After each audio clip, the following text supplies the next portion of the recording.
Hi everyone, my name's Kylie and I'm outside of the Hobbs building in front of the beautiful Leilani Asian Fusion restaurant where stories, flavors, and cultures all come together. And today we're gonna get to talk to one of the chefs at Leilani and kind of get to know the gist of everything that goes into creating such delicious food. So let's go take a look.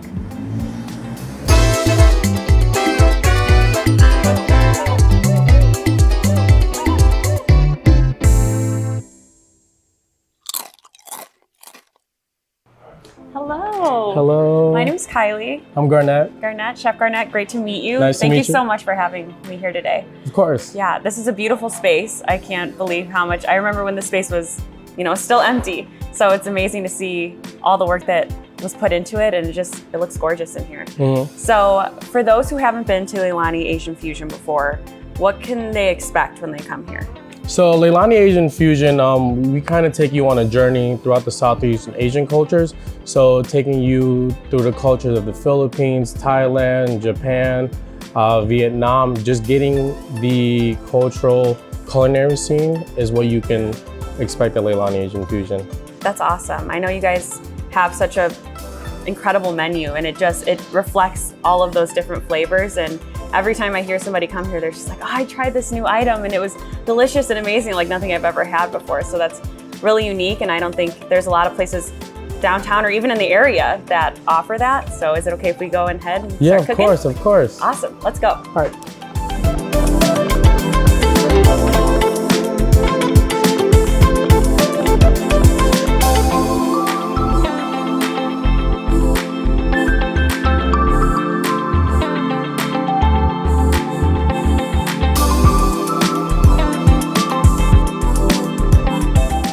So, Chef Garnett, what are we making first? What's first on the menu? So the first thing on the menu, we're going to be doing something with a wok station. So we're going to be doing our famous adobo fried rice. Oh, so the first step is we get it really hot. Okay, so it's a flame underneath. Yes. Wow, I've never seen this before. This is awesome. So the next step, just add a little bit of oil into it. Since we are cooking with pork belly, it does have a lot of fat content already, so we don't need to put too much oil in. And about how much rice do you guys go through daily? Daily, I would say about like 50 to 100 pounds of rice each day. So we do go through a decent amount. Yeah. So once you start seeing it to smoke up a little bit, we're gonna add our pork belly. So these are the pork belly bites that we braise off for 7 hours before chilling it and cutting into our cubes. We're gonna turn back the wok again.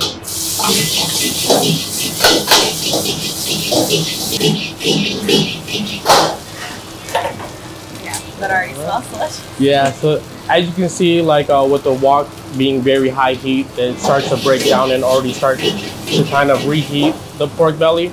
Yeah. Just with the fat content of the pork belly, it does tend to have a little bit more oil than usual. So while we're waiting for that to heat up, the next step that we are going to start is it does come with a fried egg on top. Oh my goodness, that's like Yeah. So like in the Filipino culture, breakfast the next morning, you take the leftovers of dinner, refry it, and then just fry an egg and put it on top, and then it's breakfast. That's breakfast, yeah. That egg is a game changer. So the next step is that we're going to be adding our garlic and scallions. So we usually add a really good amount of scallions in there for a nice flavor. Same thing with garlic.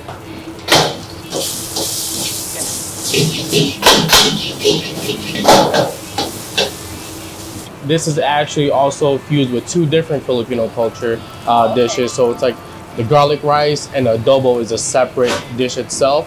So we just thought, at Leilani Asian Fusion to create something that kind of, a little bit more modern. So we turned it into a fried rice, adding the entree and the side dish together and fusing it and creating the adobo fried rice. So once you start seeing the scallions kind of break down and the garlic break down, we're going to be adding our rice in. Oh, rice time. All right. So we do use a medium grain rice that we do cook down and then chill for 1 day. The only reason why we use chilled rice, it's easier when making fried rice that it separates and you can get those whole grains rather than clumpy and mushy areas of fried rice. So making it So then the next step, so this is the braising liquid that we've created after all the juices from braising the pork belly for 7 hours. So it has all that flavor inside here that we put into our fried rice.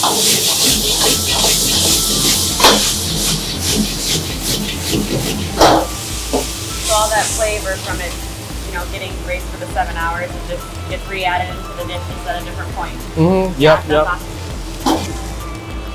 So we're just gonna wait until, because you do want a little bit of crispiness on the fried rice. Yeah. So usually I kind of let the wok do its work and let the bottom crisp up a little bit before we serve. And then the last step is we're gonna be adding our master glaze. So our master glazes are kind of like our house teriyaki sauce that we do use in a lot of the hotline dishes here at Leilani. So we're just gonna add a little bit of that on top. And once we add that, we are ready to plate. So we're gonna turn the wok on one more time, mix in the master glaze.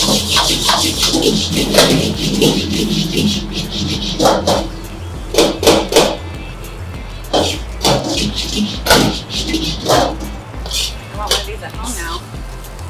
So we're just gonna make a nice, really good dome top.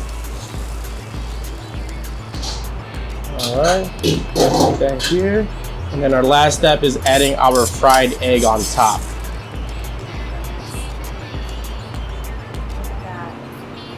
There we go. And that is our famous adobo fried rice here at Leilani Asian Fusion.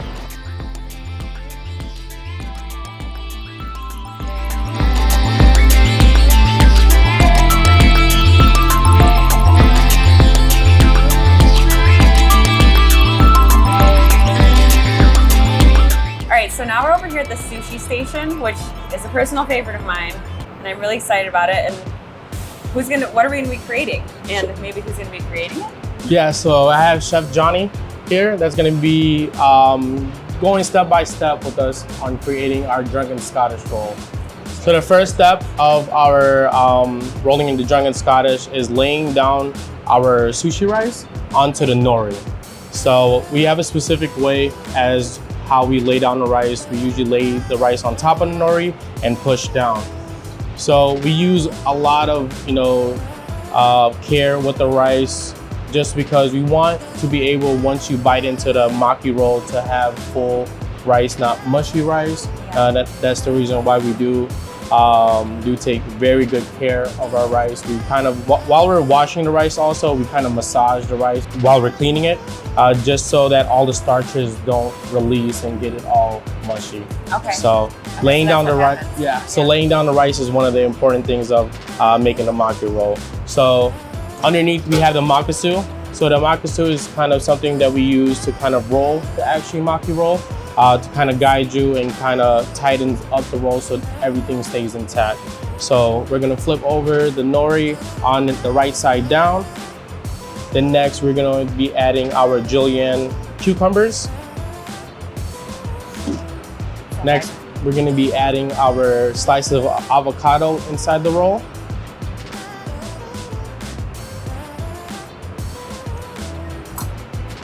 Then next we will be adding our snow crab mix inside.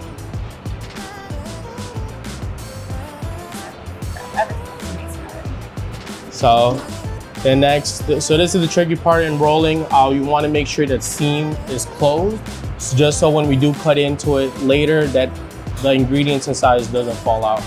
So as you can see, Chef Johnny here is kind of tightening the roll and kind of closing up that seam to make the Maki Roll itself very, very intact.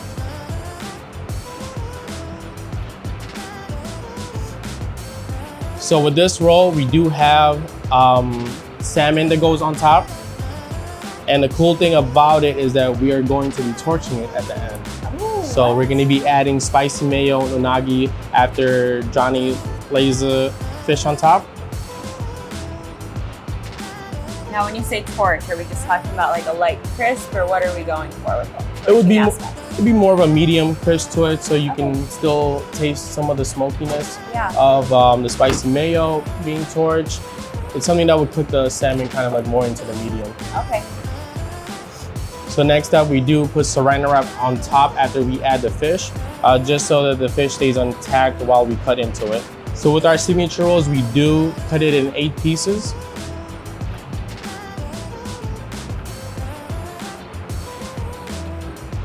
And with making Maki Rolls stuff at Leilani Asian Fusion, we do have a specific way where we cut into the roll, just so it doesn't break apart and keeps the roll itself standing very tall, so it doesn't fall over. Yep. So the next step we are going to be applying is the spicy mayo. So we add dots on top of the roll, just for decoration purposes and presentation. Because here at Leilani, we do focus on a lot of our plating, a lot of our presentation. You can tell there's so much intention that goes into it. I feel like every dish. Every dish has this unique story to it. Yes. That's awesome. Really good. Here we're gonna torch both sides. So we torch it until we see our spicy mayo kind of crisp up a little bit and see that the salmon changed in color. Okay. Yeah, you can see it's like a paler color now. Yep. So the next step, we are going to be plating.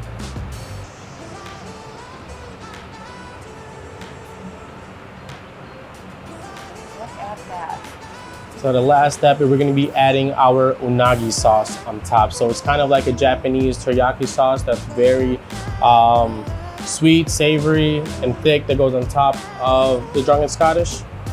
And wasabi and ginger on the side. Wow. There That's beautiful. It's almost too pretty to eat, but well, yeah, I think we're gonna go try it out.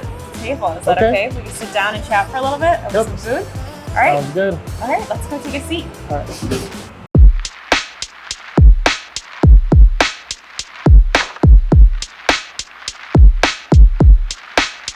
I'm so excited to get started on trying some of these dishes. I know the process, wild to see. Just the background, even in sushi, like I don't think I understood how much actually went into it and like the level of care you need to have when it comes to rolling it. But I understand, a little birdie told me that maybe you guys offer a little something here for people to try to make sushi. Yeah, so we just started about 2 months ago on our sushi classes. So it's on Thursday, every other week of the month. So we do it twice a month, where me and Chef Johnny teach you the classic roll, a signature roll, and then also a cocktail on our menu. So you have your own makasu, Nice. rolling mat, cutting board, and then we do allow you to cut it at the end also, and then for you to enjoy your creation at the end. That's incredible. I love that it allows people to kind of get to experience, you know, a little day like in your life kind of idea, you know. I'm sure it's at different capacity, but still it's a very unique experience. And then I wanted to talk a little bit. Well, first, maybe let's get some food on our plates. Yeah, yeah. I try eating. I was like, don't leave me eat alone. I was like, I want to eat with you.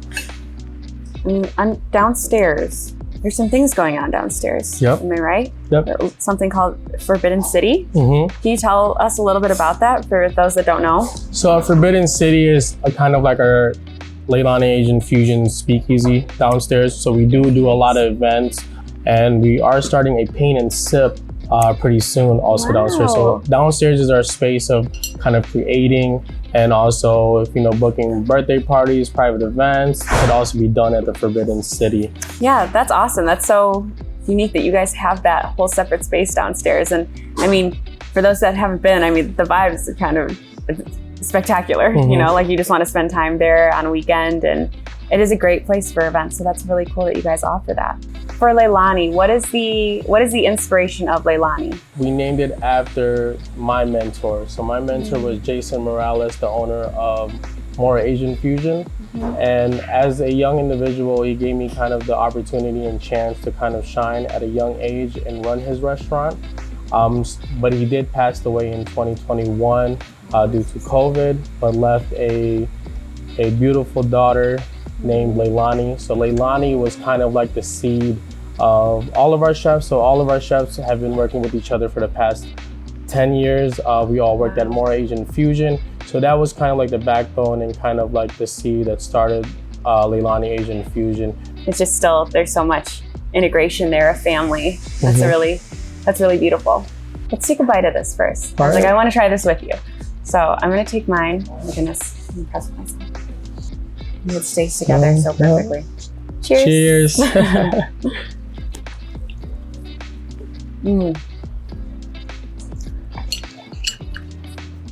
Oh my goodness. That smoky like flavor, you can taste it. It's delicious. You said this is like a fan favorite, right? Yes. Well, thank you so much for having me today. I mean, this food is amazing. This place is truly a destination. It's become a destination in Aurora. And I think your phrase earlier was so perfect. Love, loyalty, and legacy. I think Leilani screams that. And so for anybody who hasn't been to Leilani, I would really encourage you guys to come out. Thank you so much for having me and for cooking with me. I was like, this was such a unique experience, and hopefully we'll see you guys soon. Yep. Yeah, perfect. Thanks.